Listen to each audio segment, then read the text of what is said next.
তামিলনাড়ুর রাজপথে আবার উত্তেজনা ছড়ালেন সুপারস্টার থেকে রাজনীতিবিদে রূপান্তরিত বিজয় থালাপতি।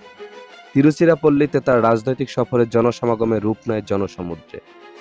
এই বিশাল সমাবেশে দাঁড়িয়ে তিনি কেন্দ্রের নরেন্দ্র মোদী সরকারের কাছে নির্বাচনী প্রতিশ্রুতি পূরণের হিসেব চাইলেন এবং রাজ্যের ডিএমকে সরকারকেও তীব্র সমালোচনা করলেন।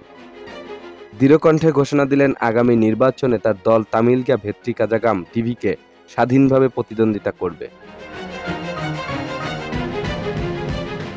শনিবার তিরুচিরাপল্লী থেকে উজ্জ্বল রঙের বাসে চড়ে আনুষ্ঠানিকভাবে রাজ্য সফর শুরু করেন এই দক্ষিণী তারকা।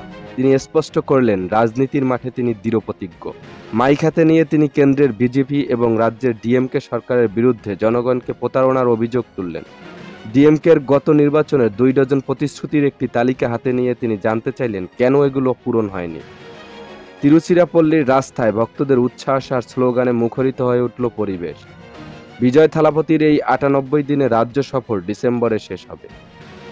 এর আগে গত সমাবেশে মাদুরাইতে তার সমাবেশে প্রায় 4 লাখ সমর্থকের সামনে দাঁড়িয়ে মোদী সরকারকে ফ্যাসিস্ট আখ্যা দিয়ে বিতর্ক সৃষ্টি করেছিলেন তিনি। সিনেমার পর্দা থেকে রাজনীতির মঞ্চ বিজয় থালাপতি তামিলনাড়ুর রাজনীতিতে নতুন অধ্যায় লিখতে শুরু করেছে। থালাপতি বিজয়ের এই জনসমুদ্র কি শুধুই একজন সুপারস্টারের আলোড়ন, নাকি একজন রাজনৈতিক নেতার উত্থানের সূচনা? সিনেমার পর্দায় যেমন তিনি লাখো মানুষের হৃদয় জয় করেছেন, তেমনি কি রাজনীতির মঞ্চেও পারবেন? এই যাত্রার পরিণতি কি হবে তা সময়ই বলবে। প্রিয় দর্শক, আপনার গুরুত্বপূর্ণ মতামত কমেন্টে জানান এবং সাবস্ক্রাইব করে আমাদের সঙ্গে থাকুন।